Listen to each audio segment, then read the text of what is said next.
فاسألوا أهل الذكر إن كنتم لا تعلمون۔ مسائل خواتین کورس کی آج 22ویں کلاس ہے، اور ہم بات کر رہے تھے ستر عورت کی۔ پہلے ہم نے وہ ستر عورت کی قسمیں بیان کی ہیں جس کے اندر نماز کے متعلقہ احکام تھے کہ نماز کے اندر کتنا ستر چھپانا ضروری ہے عورت کو اور کتنا مرد کو، اور کتنا ستر کھلا رہے گا تو نماز ہو جائے گی اور کتنا ستر کھلا نہیں رہے گا تو نماز فاسد ہو جائے گی۔ یہ ساری تفسیر پہلے ہو چکی ہے۔ آج ہم بات کریں گے ستر کی قسم دوم کے بارے میں، جس کے اندر مطلقاً مرد و عورت کو کتنا جسم چھپانا چاہیے۔ تو ستر کی جو دوسری قسم ہے یعنی نماز کے علاوہ، اس کے ٹوٹل 4 قسمیں بنتی ہیں۔ نمبر 1 مرد کے لیے کتنا ستر ہے۔ نمبر 2 عورت کے لیے کتنا ستر ہے۔ نمبر 3 عورت کے لیے اجنبی مرد کا کتنا ستر ہے، اور مرد کے لیے عورت کو کتنا چھپانا چاہیے یعنی کتنا ستر ہے۔ یہ 4 احکام ہیں۔ تو سب سے پہلے سوال تو یہ ہے کہ مرد کا ستر کہاں سے لے کر کہاں تک ہے؟ تو اس کا جواب یہ ہے کہ مرد کا ستر ناف کے عین نیچے سے، بہتر یہ ناف کو شامل کر لیا جائے، گھٹنوں سمیت ہے۔ ناف ستر میں شامل نہیں ہے۔ مولانا امجد علی اعظمی رحمۃ اللہ تعالی بہار شریعت میں ارشاد فرماتے ہیں کہ مرد کے ہر اس حصہ بدن کی طرف نظر کر سکتا ہے سوا ان اعضاء کے جن کا ستر یعنی چھپانا ضروری ہے۔ تو یہ مرد سے کتنا چھپانا ضروری ہے مرد کو، یعنی مرد کے لیے جو ستر ہے اس کی بات ہو رہی ہے۔ تو مرد دوسرے مرد کے ہر اس حصہ بدن کی طرف نظر کر سکتا ہے سوا ان اعضاء کے جن کا ستر یعنی چھپانا ضروری ہے۔ وہ ناف کے نیچے سے گھٹنے کے نیچے تک ہے کہ اس حصہ بدن کا چھپانا فرض ہے، اور جن اعضاء کا چھپانا ضروری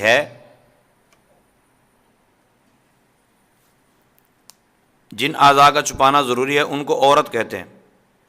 کہ کسی کو گھٹنا کھولے ہوئے دیکھے تو منع کرے، اور ران کھولے ہوئے دیکھے تو سختی سے منع کرے، اور شرمگاہ کھولے ہوئے ہو تو اس کو سزا دی جائے۔ تو حاکم اسلام اس کو سزا بھی دے گا، یا گھر کا کوئی فرد ہے اور سزا دے سکتا ہے، تو باپ، استاذ، پیر، تو باپ اولاد پر سختی کر سکتا ہے، استاد شاگرد پر سختی کر سکتا ہے، پیر مرید پر سختی کر سکتا ہے، اور سزا بھی دے سکتا ہے۔ اور پھر مولانا امجد علی اعظمی رحمۃ اللہ تعالی بہار شریعت جلد نمبر 1 صفحہ نمبر 482 پر لکھتے ہیں، اگر عورت غلیظ یعنی آگے اور پیچھے کے مخصوص حصے کھولے ہوئے ہے تو جو مارنے پر قادر ہو، مثلا باپ ہو یا حاکم، وہ اس کو مار کر بھی سمجھائے۔ اب اس میں پھر ایک اور بات، مطلب یہ مرد کا ستر ہے، ناف سے لے کر گھٹنوں سمیت، یہ ایک مرد کو دوسرے مرد سے بھی چھپانا ہوگا۔ اور اس کے بعد آ گیا بچے کا ستر۔ تو سوال یہ ہے کہ دودھ پیتے بچے اور بچی کی بھی گھٹنے اور رانے وغیرہ چھپانا ضروری ہیں؟ نہیں، دودھ پیتا بچہ پورا ہی ننگا ہو تب بھی اس کی طرف نظر کرنے میں کوئی حرج نہیں ہے۔ بہار شریعت کے اندر یہ بات موجود ہے کہ مولانا امجد علی اعظمی رحمۃ اللہ تعالی فرماتے ہیں بہت چھوٹے بچے کے لیے عورت نہیں، یعنی ستر عورت نہیں ہے، یعنی اس کے بدن کے کسی حصے کو چھپانا فرض نہیں۔ پھر جب کچھ بڑا ہو گیا تو اس کے آگے پیچھے کا مقام چھپانا ضروری ہے، اور پھر جب اور بڑا ہو جائے، 10 برس سے بڑا ہو جائے، تو اس کے لیے بالغ کا سا حکم لگے گا یعنی اس کو وہی اسی طرح ہی طریقہ کار ہوگا جس طرح مردوں کا ہوتا ہے۔ اور پھر سوال یہ ہے کہ کیا بہت چھوٹے بچے کی ران کو چھو سکتا ہے؟ ران کو چھونے میں حرج تو نہیں ہے، ہاں اگر دیکھنے اور چھونے سے شہوت آتی ہو تو اب ایک دن کے بچے کو بھی نہ دیکھ سکتا ہے نہ چھو سکتا ہے۔ اللہ تعالیٰ محفوظ فرمائے۔ آج کل جس طرح معاملات بہت بگڑ گئے ہیں اور 3 سال 4 سال کی بچیوں کے ساتھ ریپ اور یہ دیگر معاملات، ہمیں اللہ تعالیٰ اپنے حفظ و امان میں رکھے اور بچوں کو بھی حفظ و امان میں رکھے۔ پھر اس کے بعد عورت کے لیے عورت کا کتنا ستر ہے؟ تو سوال یہ ہے کہ کیا عورت کے بدن کے ہر حصے کو دیکھ سکتی ہے؟ نہیں، عورت کو عورت کا ناف کے نیچے سے لے کر گھٹنوں سمیت کا حصہ دیکھنے کی اجازت نہیں ہے۔ جتنا مرد کو مرد کے لیے اتنا ہی عورت کو عورت کے لیے۔ مولانا امجد علی اعظمی رحمۃ اللہ تعالی علیہ فرماتے ہیں عورت کا عورت کو دیکھنا اس کا وہی حکم ہے جو مرد کو مرد کی طرف نظر کرنے کا ہے، یعنی ناف کے نیچے سے گھٹنے تک نہیں دیکھ سکتی، باقی اعضاء کی طرف نظر کر سکتی ہے بشرطے کہ شہوت کا اندیشہ نہ ہو۔ عورت صالحہ یعنی نیک بی بی کو یہ چاہیے کہ اپنے آپ کو بدکار یعنی زانیہ و فاحشہ عورت کے دیکھنے سے بچائے، یعنی اس کے سامنے دوپٹہ وغیرہ نہ اتارے، کیونکہ وہ اسے دیکھ کر مردوں کے سامنے اس کی شکل و صورت کا جا کے ذکر کرے گی۔ 2 چیزیں بیان ہوگی، مرد کو دوسرے مرد سے کتنا جسم چھپانا چاہیے، عورت کو دوسرے عورت سے کتنا جسم چھپانا ضروری ہے۔ اب تیسرا ہے کہ عورت کا اجنبی مرد کو دیکھنا، یعنی مرد کو اجنبی عورتوں سے اپنا جسم کتنا چھپانا چاہیے اور عورت غیر مرد کو کتنا دیکھ سکتی ہے۔ سوال یوں بنتا ہے کہ عورت غیر مرد کو دیکھ سکتی ہے یا نہیں؟ تو جواب اس کا یہ ہے کہ نہ دیکھنے میں عافیت ہے، البتہ دیکھنے میں جواز کی صورت بھی ہے، مگر دیکھنے سے قبل اپنے دل پر خوب غور کر لے کہ یہ دیکھنا گناہوں کے غار میں نہ دھکیل دے۔ فقہائے کرام رحمہم اللہ السلام جواز کی صورت بیان کرتے ہوئے فرماتے ہیں عورت کا مرد اجنبی کی طرف نظر کرنے کا وہی حکم ہے جو مرد کا مرد کی طرف نظر کرنے کا ہے، اور یہ اس وقت ہے کہ عورت کو یقین کے ساتھ معلوم ہو کہ اس کی طرف نظر کرنے سے شہوت نہیں پیدا ہوگی، اور اگر اس کا شبہ بھی ہے تو ہرگز نظر نہ کرے۔ ایسے ممالک جہاں کفار کی اکثریت ہوتی ہے وہاں کافرہ دائی سے زچگی کروا سکتے ہیں یا نہیں؟ تو امیر اہل سنت دامت برکاتہم العالیہ اس کا جواب دیتے ہوئے پردے کے بارے میں سوال جواب کے صفحہ نمبر 25 پر فرماتے ہیں نہیں کروا سکتے۔ جو مسلمان ایسے ممالک میں رہتے ہیں ان کو پہلے سے ایسے اسپتال ذہن میں رکھنے چاہیے جہاں لیڈی ڈاکٹرز، نرسیں اور دائیاں مسلمان دستیاب ہو جاتی ہیں۔ اگر ایمرجنسی ہو جائے اور مسلمان دائی کی فراہمی ممکن نہ ہو اور کوئی متبادل صورت نہ ہو تو سخت مجبوری کی حالت میں کافرہ سے یہ خدمت لے لی جا سکتی ہے، ادروائز نہیں، کیونکہ مسلمان عورت کو یہ بھی حلال نہیں کہ کافرہ کے سامنے اپنا ستر کھولے۔ اور گھروں میں بھی کافرہ عورتیں آتی رہتی ہیں، یہ آج کل ہمارے ہاں عام رواج ہے، اور بیوی ان کے سامنے اس طرح مواضع ستر کھولے ہوئے ہوتی ہیں جس طرح مسلمہ کے سامنے رہتی ہیں، ان کو اس سے بچنا چاہیے۔ اچھا، چوتھی صورت یہ ہے کہ مرد کے لیے عورت کا ستر، فی زمانہ اس کی 3 صورتیں ہیں۔ مرد کا اپنی زوجہ کو دیکھنا، نمبر 2 مرد کا اپنے محارم کی طرف نظر کرنا، یعنی اپنے ان عورتوں کی طرف جن کے ساتھ ہمیشہ ہمیشہ کے لیے نکاح حرام ہے۔ نمبر 3 مرد کا اجنبیہ عورت کو دیکھنا، کسی اجنبی عورت کو۔ تو سوال یہ ہے کیا کوئی ایسا حصہ بدن بھی ہے جن کی طرف میاں بیوی نظر نہیں کر سکتے؟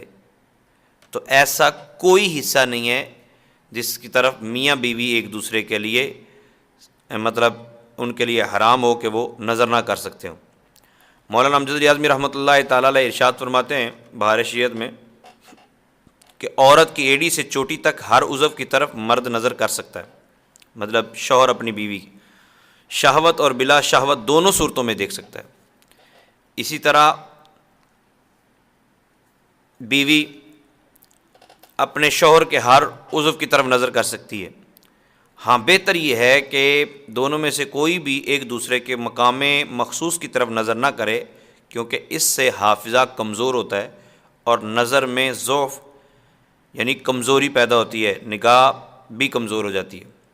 دوسری صورت ہے کہ مرد اپنے محارم مثلاً ماں بہن کے کن اعضاء کی طرف نظر کر سکتا ہے؟ تو محارم کے بدن کے بعض حصوں کو دیکھ سکتا ہے اور بعضوں کو نہیں دیکھ سکتا۔ اس کی تفصیل آپ یوں لے لیں کہ جو عورت اس کے محارم میں ہو اس کے سر، سینہ، پنڈلی، بازو، کلائی، گردن، قدم ان کی طرف نظر کر سکتا ہے، جبکہ دونوں میں سے کسی میں شہوت کا اندیشہ نہ ہو۔ اچھا، یہ میں آپ کو ایک بات کلیئر کر دوں کہ اس کا مطلب یہ نہیں ہے کہ ننگے سر پھرتے رہیں اور یہ جسم کے اعضاء جو ہے وہ ننگے دیکھے، ایسا نہیں ہے، جبکہ دونوں میں کسی قسم کی شہوت کا اندیشہ نہ ہو۔ محارم کے پیٹ، پیٹھ اور ران کی طرف نظر کرنا ناجائز ہے۔ مسئلہ بعض اوقات حکمت عملی کے تحت پورا مطلب وضاحت کے ساتھ عرض کر دیا گیا ہے، اور بعض اوقات یہ ہوتا ہے کہ جس طرح لکھا ہوتا ہے ہم اس کو اپنے انداز سے سمجھ لیتے ہیں۔ میری بات کو آپ سمجھ گئے ہوں گے کہ سر، سینہ، پنڈلی، بازو، کلائی، گردن اور قدم ان کی طرف نظر اگر پڑ جاتی ہے تو گناہ گار نہیں ہے، لیکن بغیر کپڑے کے نہ دیکھے۔ فی زمانہ حالات بالکل اس کے الٹ ہیں، جس طرح زمانہ رسول پاک صلی اللہ علیہ وسلم کے زمانے سے دور ہوتا چلا جا رہا ہے تو حالات بدلتے جا رہے ہیں۔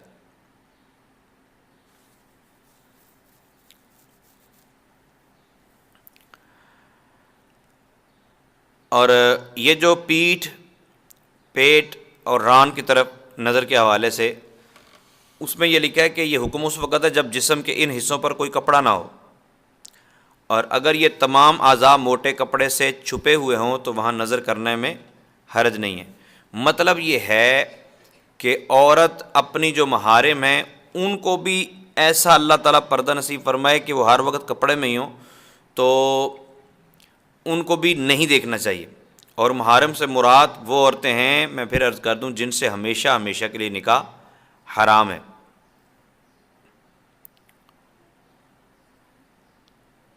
پھر سوال یہ ہے کہ اسلامی بھائی اپنی امی جان کے ہاتھ پاؤں چومنا چاہیں یا دبانا چاہیں تو اس کی اجازت ہے یا نہیں؟ تو دونوں میں سے کسی کو بھی شہوت نہ ہو، یہ عموماً یہ ہوتا ہے جوانی کے عالم میں یہ دیکھا جاتا ہے، تو بالکل اجازت ہے۔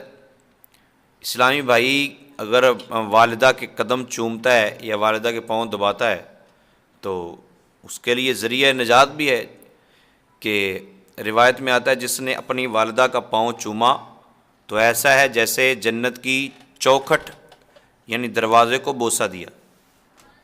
محارم کے جن اعضاء کی طرف نظر کر سکتا ہے ان کو چھو بھی سکتا ہے، جبکہ دونوں میں سے کسی کو شہوت کا اندیشہ، مطلب اماں کا سر دبا سکتا ہے، اماں کے بازو دبا سکتا ہے۔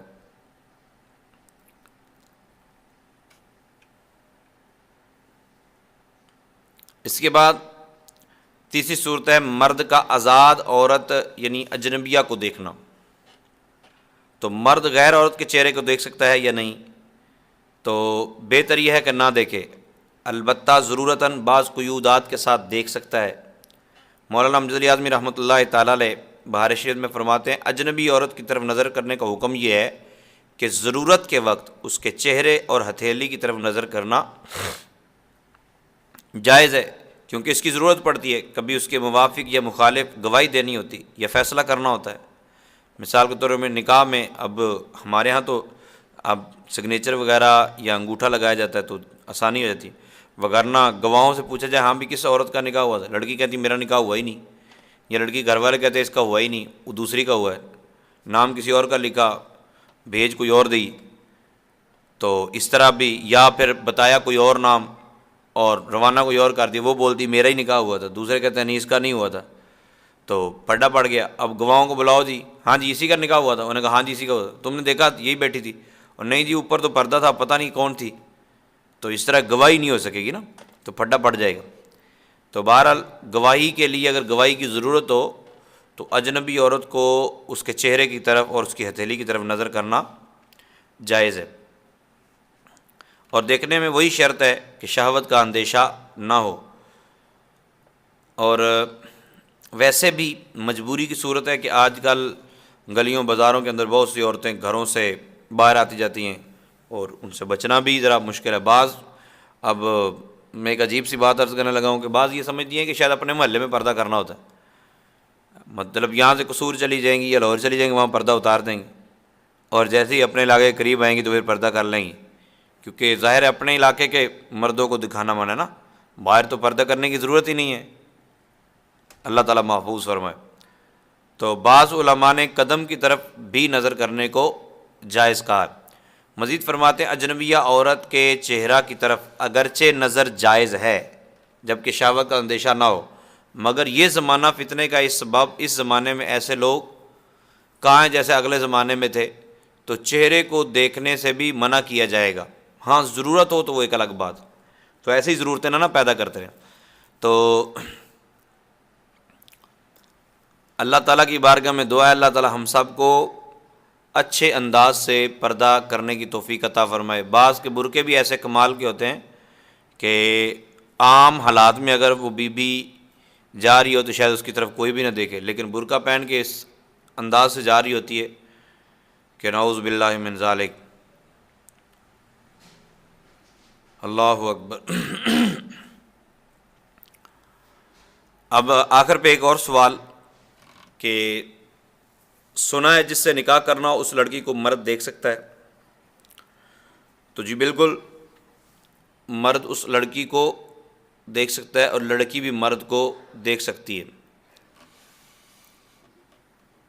حدیث پاک میں ہے کہ جس سے نکاح کرنا چاہتے اس کو دیکھ لو کہ یہ بقائے محبت کا ذریعہ ہوگا۔ سنن ترمذی شریف کی حدیث نمبر 1089 ہے۔ اس طرح عورت اس مرد کو جس نے اس کے پاس نکاح کے لیے پیغام بھیجا، یعنی رشتہ دار کہہ رہے ہیں، دیکھ سکتی ہے، اگرچہ اندیشہ شہوت ہو مگر دیکھنے میں دونوں کی یہی نیت ہو کہ حدیث پر عمل کرنا چاہتے ہیں۔ تو اس میں بہتر یہ بھی ہوتا ہے کہ کسی عورت کو بھیج کر پتہ کروا لیا جائے کہ وہ لڑکی کیسی ہے، تو یا خود دیکھنا یہ بھی اب ضروری نہیں ہے، آج کل تصویریں ہیں تو تصویر کو منگوا کر دیکھ لے، تو ضروری نہیں، آج کل تو خیر اس سے حدیث پاک کو لے کر پتہ نہیں کہاں کہاں بات پہنچ گئی۔ وہ کہتے ہیں جی ان کو کٹھے بیٹھنے دو، جی ان کو 2-4 دن کے لیے گھوم آنے دو تاکہ یہ ایک دوسرے کے واقف ہو جائیں۔ اللہ تعالیٰ حیا نصیب فرمائے۔ تو دیکھنا اگر ضروری ہو تو دیکھ سکتے ہیں، لیکن فی زمانہ دیکھنے کی بھی حاجت نہیں ہے، تصویر سے کام چل جاتا ہے، تو تصویر بھی پھر وہ جیب میں نہ رکھی جائے بلکہ دیکھ لی جائے، تو بس اس کے بعد جلد از جلد جتنا ممکن ہو منگنی اور نکاح کا معاملہ ہو جانا چاہیے۔